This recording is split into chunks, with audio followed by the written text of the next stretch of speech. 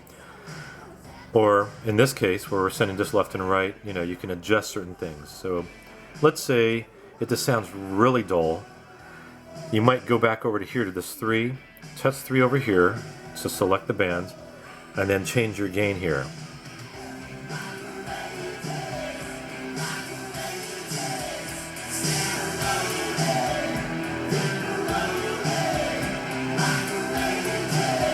So often those high ends are extremely accurate with these mics, and most places have a problem. Even like nice JBL systems outdoors, you got concrete around, there's going to be too many highs, and it smooths it out. It's great. So in any case, that's how you adjust the different levels within your EQ here, and you play your music, different things. I've got different songs that have problems on some of them. There's like, ooh, where's that song? The Reason by Hoobastank. It's got a lot of this bass thing that you don't want having a problem with later.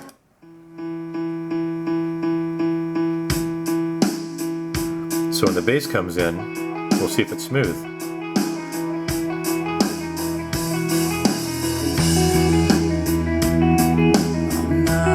Wow, that's smooth. And a lot of systems, that one bass note, doo doo doo doo, it's like way too loud. So it gives you a chance to figure out your problems. All right.